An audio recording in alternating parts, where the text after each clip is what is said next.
چلو سیکھیں قرآن و سنت کی باتیں جو مہکائیں دن اور کرے نور راتیں، کھلے آنکھ صلی علی کہتے کہتے۔ الحمدللہ رب العالمین، والصلاة والسلام علی سید الانبیاء والمرسلین، اما بعد فاعوذ باللہ من الشیطان الرجیم، بسم اللہ الرحمن الرحیم۔ الصلاة والسلام علیکہ یا رسول اللہ وعلی آلکہ واصحابکہ یا حبیب اللہ، الصلاة والسلام علیکہ یا نبی اللہ وعلی آلکہ واصحابکہ یا نور اللہ۔ شہنشاہ خوش خصال، پیکر حسن و جمال، بی بی آمینہ کے لال صلی اللہ تعالی علیہ وآلہ وسلم نے ارشاد فرمایا کہ جس نے مجھ پر دن میں 1000 مرتبہ درود پاک پڑھا وہ اس وقت تک مرے گا نہیں جب تک کہ جنت میں اپنا مقام نہ دیکھ لے۔ صلو علی الحبیب صلی اللہ تعالی علی محمد صلی اللہ علیہ وسلم، صلاۃ و سلام علیکہ یا سید یا رسول اللہ۔ آیات بینات، آئیے ترجمے کے ساتھ تلاوت سنتے ہیں۔ اعوذ باللہ من الشیطان الرجیم، میں اللہ تعالیٰ کی پناہ میں آتا ہوں شیطان مردود سے۔ بسم اللہ الرحمن الرحیم، اللہ کے نام سے شروع جو نہایت مہربان رحم والا۔ الحاقۃ ما الحاقہ وما ادراک ما الحاقہ۔ وہ حق ہونے والی، کیسی وہ حق ہونے والی، اور تم نے کیا جانا کیسی وہ حق ہونے والی۔ کذبت ثمود وعاد بالقارعہ، سمود اور عاد نے اس سخت صدمہ دینے والی کو جھٹلایا۔ فَأَمَّا ثَمُودُ فَأُهْلِكُوا بِالطَّاغِيَةِ، تو سمود تو ہلاک کیے گئے حد سے گزری ہوئی چنگھاڑ سے۔ وَأَمَّا عَادٌ فَأُهْلِكُوا بِرِيحٍ صَرْصَرٍ عَاتِيَةٍ، اور رہے عاد، وہ ہلاک کیے گئے نہایت سخت گرجتی آندھی سے۔ سخرها عليهم 7 ليال و8 أيام حسوما فترى القوم فيها صرعا كأنهم أعجاز نخل خاوية۔ وہ ان پر قوت سے لگا دی 7 راتیں اور 8 دن لگاتار، تو ان لوگوں کو ان میں دیکھو پچھڑے یعنی مرے ہوئے، گویا وہ کھجور کے ڈنڈ یعنی سوکھے تنے ہیں گرے ہوئے۔ فَهَلْ تَرَى لَهُم مِّن بَاقِيَةٍ، تو تم ان میں سے کسی کو بچا ہوا دیکھتے ہو۔ وَجَاءَ فِرْعَوْنُ وَمَن قَبْلَهُ وَالْمُؤْتَفِكَاتُ بِالْخَاطِئَةِ، اور فرعون اور اس سے اگلے اور الٹنے والی بستیاں خطا لائے۔ فَعَصَوْا رَسُولَ رَبِّهِمْ فَأَخَذَهُمْ أَخْذَةً رَّابِيَةً، تو انہوں نے اپنے رب کے رسولوں کا حکم نہ مانا تو اس نے انہیں بڑی چڑھی گرفت سے پکڑا۔ إِنَّا لَمَّا طَغَى الْمَاءُ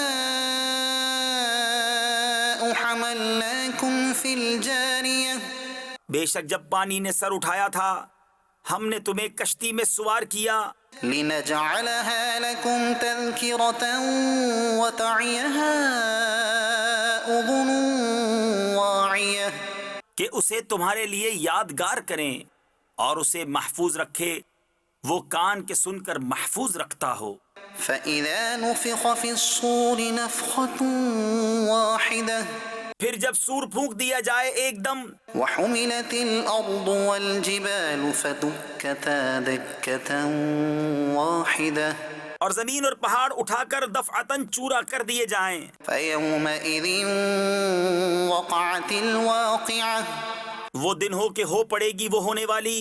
وَانشَقَّتِ السَّمَاءُ فَهِيَ يَوْمَئِذٍ وَاهِيَةٌ، اور آسمان پھٹ جائے گا تو اس دن اس کا پتلا حال ہوگا. والملك على أرجائها اور فرشتے اس کے کناروں پر کھڑے ہوں گے. ويحمل عرش ربك فوقهم يومئذ ثمانية اور اس دن تمہارے رب کا عرش اپنے اوپر 8 فرشتے اٹھائیں گے. يومئذ تعرضون لا تخفى منكم خافية اس دن تم سب پیش ہوگے کہ تم میں کوئی چھپنے والی جان چھپ نہ سکے گی. صدق اللہ العظیم. سورہ حاقہ کی تلاوت آپ نے سماعت فرمائی ہے. اللہ تعالی ہمیں اپنے غضب سے بچائے، اپنے غصے سے اور جلال سے بچائے. اللہ تعالی ہم سب کی بے حساب بخشش اور مغفرت فرمائے. مدنی چینل کے ناظرین، ایک شخص کسی حکیم صاحب کے پاس گیا اور انہیں جا کے کہنے لگا کہ مجھے ایک ایسی دوائی بنا دیں کہ میں دن کے ایک حصے میں بھی آرام کرتا رہوں. رات کو تو سو ہی رہا ہے. اللہ کریم نے فرمایا ہے وَجَعَلْنَا اللَّيْلَ لِبَاسًا وَجَعَلْنَا النَّهَارَ مَعَاشًا. رات کو اللہ نے آرام کرنے کے لیے بنایا ہے، دن کو کام کرنے کے لیے بنایا ہے. اس نے جا کر کے کہا کہ رات کو تو آرام ہو ہی رہا ہے، میں چاہ رہا ہوں آپ مجھے کچھ ایسی میڈیسن دے دیں کہ میں دن میں بھی سوتا رہوں، کچھ حصہ دن کا بھی آرام کروں. تو انہوں نے فرمایا اے اللہ کے بندے، تو اپنی آدھی عمر تو سونے میں گزار رہا ہے اور یوں یہ تیرا وقت گزر رہا ہے، گویا کہ غفلت میں ہی وقت گزر رہا ہے. اور جو تیری آدھی زندگی باقی ہے اس آدھی زندگی میں سے بھی آدھی زندگی تو غفلت میں گزارنا چاہتا ہے. وقت جو موجود ہے وہ حال ہے، گزرا ماضی آتا استقبال ہے. لہذا اس وقت موجود کو اپنے لیے نفع مند بنانے کے لیے اللہ اور اس کے رسول کی یاد میں اور ذکر میں اور اطاعت میں اور فرما برداری میں تمہیں چاہیے کہ تم مصروف و مشغول ہو جاؤ، ورنہ یہ غفلت کی چادر کہ تمہاری زندگی کو ایک وقت آئے گا یہ بالکل ویران کر دے گی. ہم اللہ تعالیٰ سے عافیت کا سوال کرتے ہیں. ہم نے آج پروگرام کا موضوع رکھا ہے غفلت کیا ہے. غفلت کیا ہے، یہ آج کے ہمارے پروگرام کا موضوع ہے. آئیے بھی کلام سنتے ہیں. صلو علی الحبیب صلی اللہ تعالی علی محمد. صلی اللہ علیہ وسلم. صلی علی نبینا صلی علی محمد صلی علی نبینا صلی علی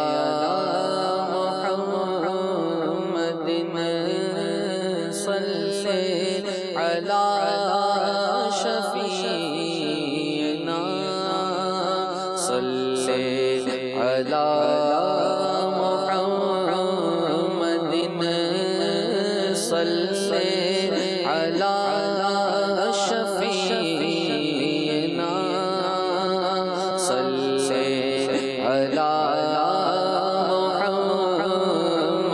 محمد. ہم بھی مدینے جائیں گے، تھوڑے دنوں کی بات ہے. ہم بھی مدینے جائیں گے، تھوڑے دنوں کی بات ہے. آقا ہمیں بلائیں گے، آقا ہمیں بلائیں گے. بس تھوڑے دنوں کی بات ہے. پڑھیے صلی علی نبینا صلی علی محمد. خوف نہ رکھ رضا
جو آپ کا ہے سید ابرار ہو جائے، کرم جو آپ کا ہے سید ابرار ہو جائے، کرم جو آپ کا ہے سید ابرار ہو جائے، کرم جو آپ کا ہے سید ابرار ہو جائے، تو ہر بدکار پر قدم نیکوکار ہو جائے، تو ہر بدکار پر قدم نیکوکار ہو جائے، تو مجھ بدکار پر قدم نیکوکار ہو جائے، جو سر رکھ دے تمہارے قدموں پہ سردار ہو جائے، جو سر رکھ دے تمہارے قدموں پہ سردار ہو جائے، جو تم سے سر کوئی پھیرے ذلیل و خوار ہو جائے، جو تم سے سر کوئی پھیرے ذلیل و خوار ہو جائے، کرم جو آپ کا ہے سید ابرار ہو جائے، جو ہو جائے تمہارا اس پہ حق کا پیار ہو جائے، جو ہو جائے تمہارا اس پہ حق کا پیار ہو جائے، بنے اللہ والا ہو جو تیرا یار ہو جائے، بنے اللہ والا ہو جو تیرا یار ہو جائے، بنے اللہ والا ہو جو تیرا یار ہو جائے، عنایت سے میرے سر پر اگر وہ کفش پا رکھ دیں، عنایت سے میرے سر پر اگر وہ کفش پا رکھ دیں، یہ بندہ تاجداروں کا بھی تو سردار ہو جائے، بندہ تاجداروں کا بھی تو سردار ہو جائے، کتنے ہی اور کیسے ہی ہیں پر رحمت عالم شفاعت آپ فرمائیں تو بیڑا پار ہو جائے، شفاعت آپ فرمائیں تو بیڑا پار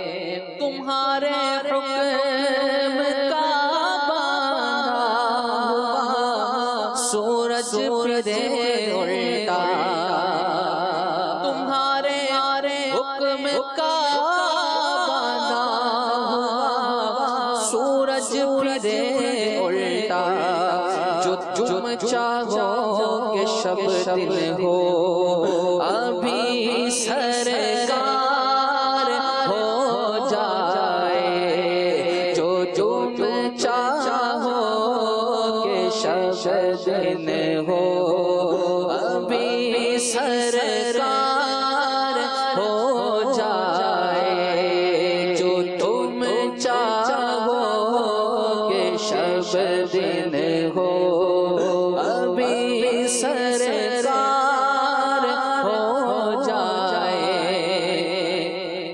قوافی اور مضامین اچھے ہیں ابھی باقی قوافی اور مضامین اچھے ہیں ابھی باقی مگر بس بھی کرو نوری نہ پڑھنا پار ہو جائے مگر بس بھی کرو نوری نہ پڑھنا پار ہو جائے کرم جو آپ کا ایسے یہ دے ابرار ہو جائے تو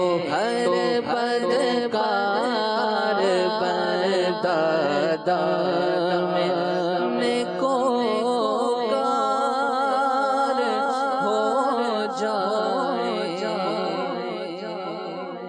سبحان اللہ سبحان اللہ. اسی کلام کا ایک اور بھی بڑا لاجواب شعر ہے.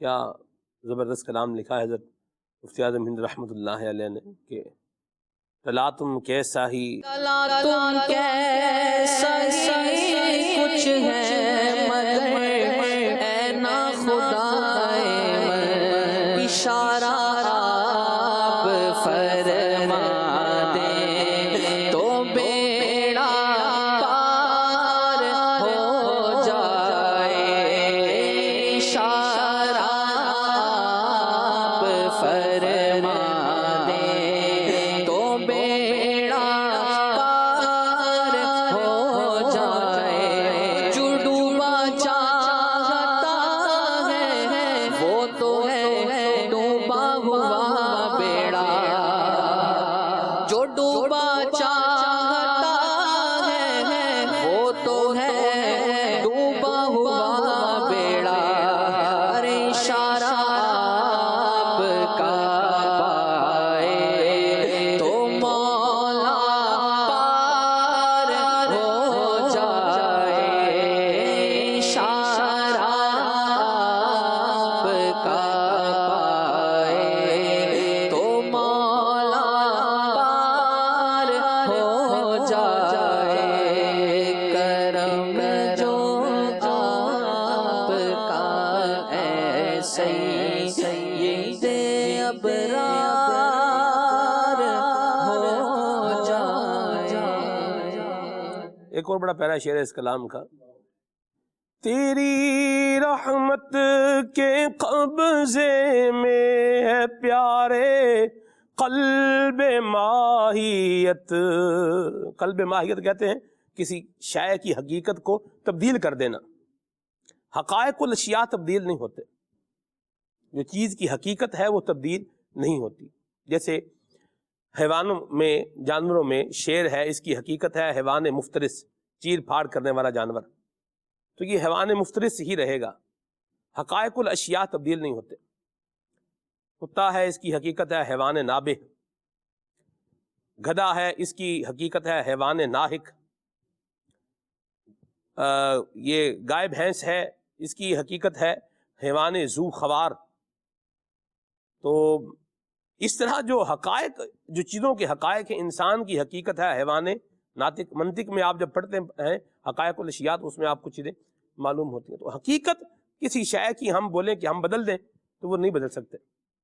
لیکن یہ قبضہ جو ملا ہے، یہ قدرت جو ملی ہے مصطفیٰ کریم کو ملی ہے کہ آپ شے کی حقیقت کو تبدیل فرما دیتے ہیں، لکڑی کو تلوار بنا دیتے ہیں، زہر کو تریاک بنا کے شفا بنا دیتے ہیں۔ سبحان اللہ۔ تیری رحمت کے قبضے میں ہے پیارے قلب ماہیت، تیری رحمت کے قبضے میں ہے پیارے قلب ماہیت، میرے حق میں نہ کیوں زہر ایک گناہ تریاک ہو جاتا۔ چلیں یہ ریلیٹ کر رہا ہے اس سے عبارت۔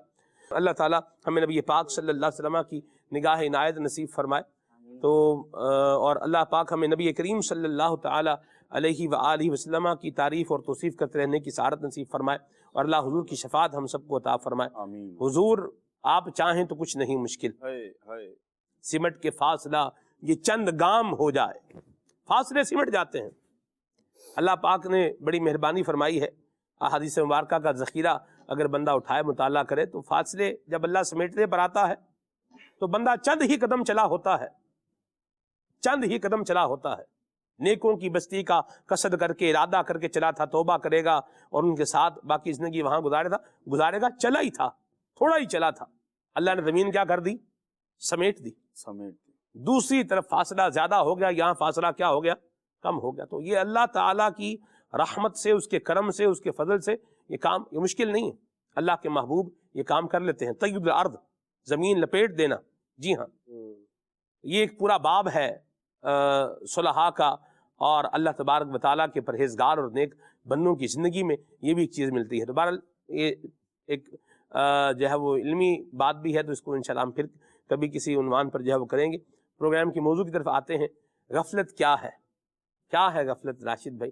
یہی سوال ہے پہلا، غفلت کیا ہے؟ بسم اللہ الرحمن الرحیم۔ یہ آپ نے طی مکان کا فرمایا، تو طی مکان بھی ہوتا ہے، طی زمان بھی ہوتا ہے، اور یہ انبیاء کو بطور معجزہ اور اولیاء کو بطور کرامت ملتا ہے۔ جیسے کہ بخاری شریف میں موجود ہے کہ حضرت داؤد علیہ السلام آپ کو زبور شریف عطا کی گئی تھی، اور قلیل سے وقت میں، یعنی کہ آپ کے جانور کی سواری پر کجاوا کسا جائے، اس دوران آپ اس کی تلاوت فرما لیا کرتے تھے، پہلے مکمل فرما لیتے تھے۔ سبحان اللہ۔ پھر مولا علی رضی اللہ تعالیٰ عنہ کی بھی کرامت ہے۔ تو اس حدیث پاک کے تحت امام بدر الدین عینی رحمۃ اللہ تعالیٰ علیہ نے اور امام ابن حجر اسقلانی رحمۃ اللہ تعالیٰ علیہ نے اپنی کتب میں، یعنی عمدۃ القاری اور فتح الباری میں ایک روایت ذکر کی ہے۔ فرماتے ہیں کہ حدیث پاک ذکر کی کہ رب تبارک و تعالیٰ اپنے بندے کے وقت میں بعض اوقات اتنی برکت پیدا فرما دیتا ہے کہ قلیل وقت میں کثیر کام ہو جاتا ہے، اور یہ عام عقلوں میں چیز نہیں آتی۔ اس پر پھر امام بدر الدین عینی بڑا خوبصورت جملہ ذکر کرتے ہیں کہ یہ وہ بات ہے جس کی حقیقت کو سمجھنا ہر ایک کی بس کی بات نہیں ہے۔ رب تبارک و تعالیٰ کی توفیق جس کے شامل حال ہوتی ہے تو وہ ان چیزوں کو سمجھ پاتا ہے۔ اللہ تبارک و تعالیٰ ہمیں اولیاء کی برکات نصیب فرمائے۔ واقعہ معراج بھی تو طی زمان ہی ہے، جی سبحان اللہ۔ طی زمان بھی، طی مکان بھی، طی مکان بھی ہے۔ اب یہ کیا ہے ناظرین سوچیں، طی اس کا مطلب یہ طا سے ہے، مطلب ہے لپیٹنا۔ قرآن پاک میں ہے قطی السجل للکتب، تو جس طرح ایک لکھنے والا اپنے دفتر کو جب سمیٹ رہا ہوتا ہے تو اس کا مطلب ہوتا ہے سمیٹ دینا، لپیٹ دینا کسی شے کو۔ تو یہ اللہ جسے چاہتا ہے عطا فرماتا ہے، ذالک فضل اللہ یؤتیہ من یشاء، اللہ کا فضل ہے جسے چاہے وہ عطا فرماتا ہے۔ اور ہم جب دیکھیں کہ اللہ کا فضل کسی کے پاس ہے تو اس پر چہمے گوئیاں کرنے کی بجائے، اس پر جو ہے وہ اعتراض کرنے کی بجائے، اس پر آبجیکشن کرنے کی بجائے، اس پہ رنگ برنگی باتیں نکالنے کی بجائے بندہ اللہ کریم سے اس کے فضل کا سوال کرے۔ یا اللہ یہ تیرا فضل تیرے پاکیزہ بندوں پر ہو رہا ہے، کوئی آ برس جا کے نہا دھو لے یہ پیاسا تیرا، کوئی مجھ پر بھی چھینٹا پڑ جائے اور میرا بھی جو ہے وہ زندگی کا معاملہ سنور جائے۔ اللہ ہمیں یہ انداز اپنانے کی توفیق عطا فرمائے۔ جی حضور۔ جی غفلت کا لفظ ویسے تو بڑا وسیع ہے اور مختلف کاموں میں غفلت کا مفہوم بھی مختلف ہوتا ہے، لیکن صوفیاء کرام جب اپنی کتب میں، اپنے کلام میں غفلت کے موضوع پر گفتگو کرتے ہیں یا اسلامی پوائنٹ آف ویو سے ہم دیکھتے ہیں، تو اس سے مراد یہ ہوتا ہے کہ اللہ تبارک و تعالیٰ نے بندہ مومن کو، بلکہ اپنی مخلوق کو جس مقصد کے تحت، انسان کو جس مقصد کے تحت بنایا ہے، اگر وہ اپنے اس مقصد سے ہٹتا ہے، یعنی مقصد حیات کو پیش نظر نہیں رکھتا، اور اس کا زندگی گزارنے کا جو انداز ہے، اس کے اطوار ہوں، اس کے افعال ہوں، اس کے اقوال ہوں، اگر وہ اس کے مقصد حیات کے مطابق نہیں ہے، یا ایسے ہیں کہ اس کے مقصد حیات کی تکمیل میں رکاوٹ بن رہے ہیں، تو اس غفلت کو پھر مذموم قرار دیا جاتا ہے۔ اور قرآن و حدیث میں ہمیں جا بجا اس طرح کے مضامین ملتے ہیں کہ بندہ مومن کو رب تبارک و تعالیٰ نے اور اس کے محبوب علیہ الصلوۃ والسلام نے غفلت سے بچنے کا حکم دیا ہے، اور غفلت طاری کرنے والے کون سے اسباب ہیں ان کو بھی بیان کیا ہے۔ میں قرآن مجید کی 2 آیات مبارکہ پیش کروں گا جن میں رب تبارک و تعالیٰ نے غفلت کے اسباب کو ذکر فرمایا ہے کہ انسان پر جو غفلت طاری ہوتی ہے کہ وہ اپنے رب کی عبادت سے، رب کی یاد سے، اپنے اوپر لازم اللہ رسول کے احکامات سے غفلت برتتا ہے، اور اپنی دنیا کے ساتھ ساتھ معاذ اللہ اپنی آخرت کو بھی گویا کہ داؤ پر لگاتا ہے، اپنے پاؤں پر خود کلہڑی مارتا ہے۔ تو اس کے اسباب کیا ہوتے ہیں؟ قرآن مجید کی ایک سورہ مبارکہ ہے سورہ تکاثر، اس کی ابتدا میں رب تبارک و تعالیٰ ارشاد فرماتا ہے الہاکم التکاثر، تمہیں ہلاک کیا اور تمہیں غافل رکھا مال کی زیادہ طلبی نے، یعنی مال میں اضافہ ہو جائے، اس ہرس نے اس خواہش نے تمہیں ہلاک کر دیا اور تمہیں غافل کر دیا رب کی یاد سے، حتی زرتم المقابر، یہاں تک کہ تم نے قبروں کا منہ دیکھا۔ اور دوسرے مقام پر رب تبارک و تعالیٰ ارشاد فرماتا ہے، یعنی ایک تو مال کی ہرس، مال کے اضافے کی خواہش جو ہے وہ انسان کو غفلت کا شکار کرتی ہے، یہاں تک کہ اس کو موت آتی ہے، پھر وہ قبروں کا منہ دیکھتا ہے۔ دوسرے مقام پر سورہ منافقون میں رب تبارک و تعالیٰ نے غفلت کا ایک اور سبب ذکر کیا ہے کہ جو اولاد ہوتی ہے، اولاد ویسے تو رب تبارک و تعالیٰ کی نعمت ہوتی ہے، اگر اس کی اچھی تربیت کی جائے، اچھی نیتیں رکھی جائے تو یہ اولاد انسان کے لیے دنیا میں بھی سرخروئی کا باعث ہے اور کامیابی کا اور نیک نامی کا باعث ہے، اور آخرت میں بھی بخشش کا ذریعہ ہو سکتی ہے۔ لیکن بعض اوقات ایسا ہوتا ہے کہ اللہ کی اس نعمت پر بے جا غرور اور فخر کیا جاتا ہے اولاد پر، تو یہ چیز بھی پھر انسان کو اللہ رسول کے احکامات سے غافل کرتی ہے۔ رب تبارک و تعالیٰ مومنین سے فرماتا ہے یا ایھا الذین آمنوا، اے ایمان والو، لا تلہکم اموالکم ولا اولادکم عن ذکر اللہ، کہ اے ایمان والو تمہارے مال اور تمہاری اولاد تمہیں اللہ کے ذکر سے غافل نہ کر دیں، ان میں اتنا مشغول نہ ہو جاؤ کہ رب کی یاد سے ہی غافل ہو جاؤ۔ وَمَن يَفْعَلْ ذَلِكَ، جس نے ایسا کیا، یعنی مال اور اولاد کی وجہ سے رب سے غافل ہوا، رب کی یاد، عبادت اور بندگی سے غافل ہوا، فَأُولَٰئِكَ هُمُ الْخَاسِرُونَ، تو وہی لوگ خسارے میں ہیں۔ حضرت مطرف رضی اللہ تعالیٰ عنہ اپنے والد سے روایت کرتے ہیں کہ وہ ایک مرتبہ نبی کریم علیہ الصلوۃ والسلام کی بارگاہ میں حاضر ہوئے تو آپ اسی آیت مبارکہ جو سورہ تکاثر کی میں نے ابتدائی آیات ذکر کی، ان کی تلاوت فرما رہے تھے، الہاکم التکاثر حتی زرتم المقابر۔ یہ تلاوت فرمانے کے بعد نبی کریم علیہ الصلوۃ والسلام نے ارشاد فرمایا کہ ابن آدم، یعنی انسان کہتا ہے میرا مال میرا مال، حالانکہ ابن آدم کا مال کیا ہے، اس کی 3 صورتیں بیان فرمائی۔ فرمایا انسان کا مال وہی ہے جو اس نے کھا کر فنا کر دیا، لباس کے طور پر پہن کے بوسیدہ کر دیا، یا پھر وہ دوسرے کو دے کر یعنی صدقہ دے کر آخرت کے لیے ذخیرہ کر لیا، اس کے علاوہ چوتھی کوئی صورت نہیں ہے۔ اور مال اور دنیا اتنی بے وفا ہے سلمان بھائی، یعنی انسان مال کے لیے رب کی عبادت اور طاعت سے غفلت برتتا ہے، نیک اعمال سے غفلت برتتا ہے، لیکن یہ مال اور اولاد انسان کے لیے کتنے بے وفا اور بے اعتبار ثابت ہوتے ہیں کہ انسان کے پاس لاکھوں روپے کا اثاثہ ہو اور اس کی جیب بھری ہوئی ہو دنیاوی مال سے، لیکن جیسے ہی انسان کے سانس کی مالا ٹوٹتی ہے، جیسے ہی آخری سانس انسان کا نکلتا ہے، اب اس کی جیب میں جو پیسے ہیں یا جو رقم ہے یا جو دنیاوی مال ہے وہ بھی اس کا نہیں رہتا، وہ بھی پرایا ہو جاتا ہے، اور اب اس مال کو اس بندے کی تجہیز و تکفین یا اس کے ایصال ثواب کے لیے اگر کوئی کار خیر کیا جائے تو اس میں بھی استعمال کرنا ہے یا نہیں کرنا، تو اس میں بھی پھر جو ورثاء ہوتے ہیں، بعد والے پسماندگان ہوتے ہیں جو شرعی اعتبار سے حقدار ہوتے ہیں ورثے کے، ان کی اجازت پر معاملہ موقوف ہو جاتا ہے، یعنی بندے کا صورتیں بنتی ہیں، درست فرمایا آپ نے، ایسی بات، یعنی کہ بندے کا جو اپنا مال ہے اس سے بھی اس کا وہ تعلق گویا کہ ختم ہو جاتا ہے۔ اور اس بات کی طرف آپ علیہ الصلوۃ والسلام نے نشاندہی فرمائی کہ انسان کے ساتھ جو انسان جب مرتا ہے، میت جب قبر کی طرف جاتی ہے تو 3 چیزیں ساتھ جاتی ہیں، 2 واپس لوٹ آتی ہیں اور ایک پیچھے رہ جاتی ہے۔ آپ نے ارشاد فرمایا کہ ایک بندے کے گھر والے، ایک بندے کا مال اور ایک بندے کے اعمال، یہ 3 چیزیں جاتی ہیں، لیکن تدفین کے بعد مال اور گھر والے یہ تو واپس پلٹ آتے ہیں، لیکن بندے کا عمل اس کے ساتھ رہتا ہے۔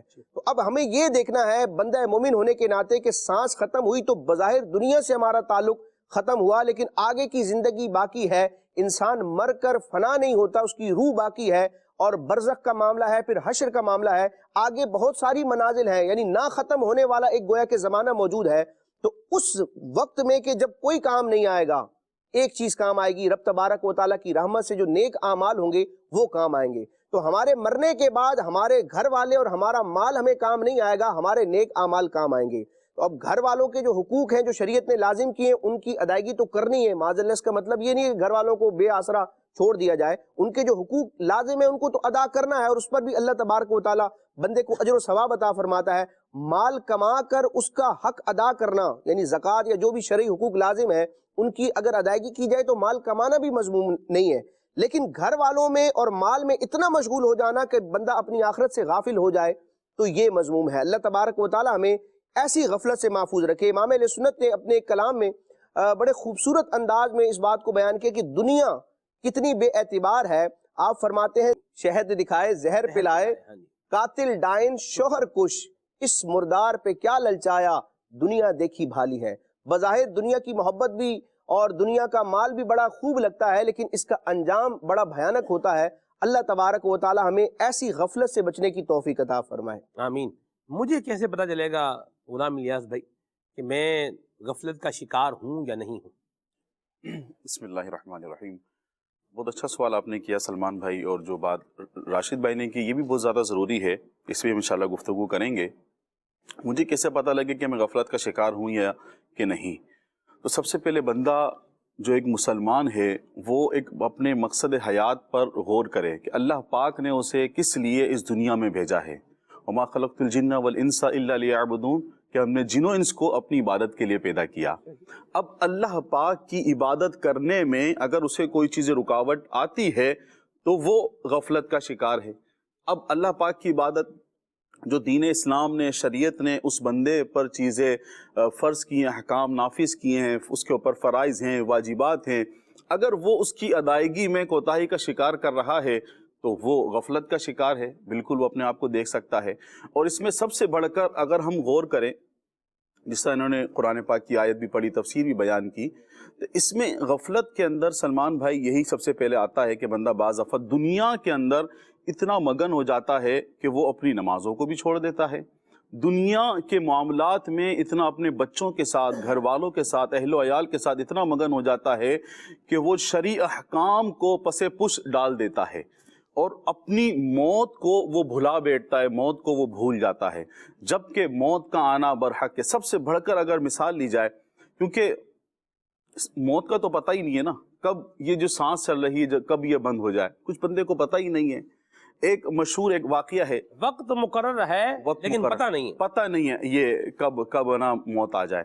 ایک شخص تھا، ایک بادشاہ تھا، اس نے اپنے سلطنت میں جو نا وہ اعلان کیا کہ ہم جو میں اپنی سلطنت میں جو سب سے بیوقوف شخص ہے اسے انعام دوں گا، اسے تحفہ دوں گا۔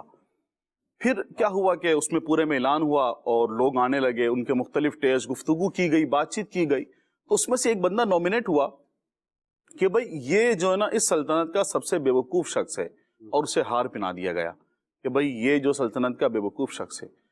کچھ عرصے بعد جو ہے وہی جو بادشاہ سلامت تھے وہ بیمار ہوئے تھے، بیماری کے بستر مرگ پر آ گئے، لوگ ان سے آ کر ملنے لگے، دیکھنے لگے کہ بھئی اب یہ بادشاہ کا آخری وقت ہے، تو اب یہ جو جانے لگے ان سے ملاقات کر لیں۔ ابھی جو بیوقوف شخص تھا اس کو بھی معلوم پڑا کہ بھی سب کہہ رہے ہیں بادشاہ سلامت جانے والے ہیں، میں بھی ذرا جا کر دیکھوں کہاں جانے والے ہیں، ذرا پوچھ تو لوں۔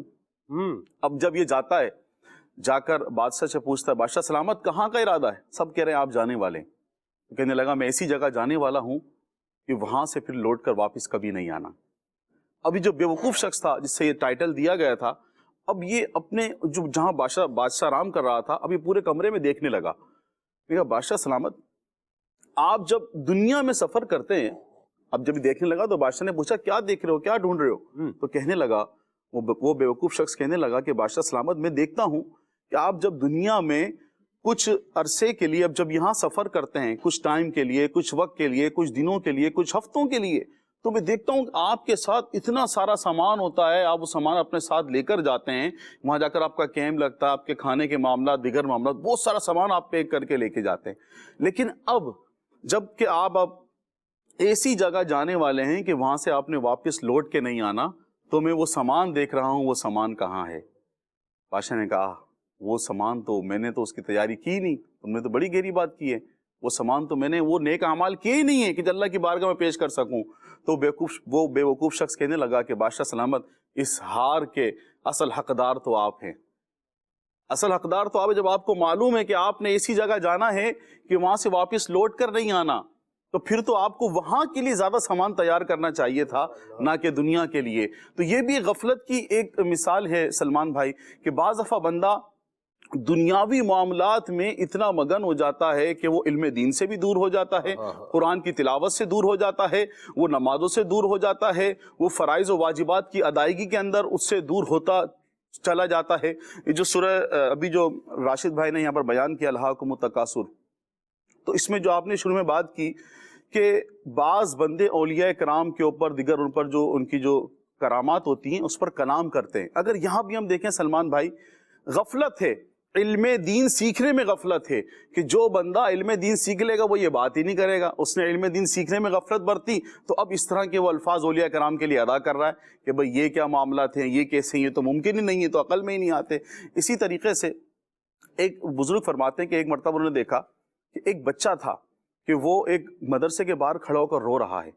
جب اس کے پاس گئے تو پوچھا، بیٹا کیوں روتے ہو؟ اخروٹ چاہیے کھیلنے کے لیے؟ پہلے کے دور میں اخروٹ سے کھیلا کرتے تھے، کچھ چاہیے آپ کو کھیلنے کے لیے؟ اس نے کہا نہیں۔ کہا کہ آپ کے استاد نے آپ کو مارا ہے کیونکہ وہ مدرسے کے باہر کھڑا ہوا رو رہا تھا؟ کہا نہیں۔ بولا پھر کیا معاملہ ہے؟ اب یہ دیکھیے گا کہ پہلے کے دور میں بچے علم دین کس طرح سیکھتے تھے، قرآن کس طرح پڑھتے تھے۔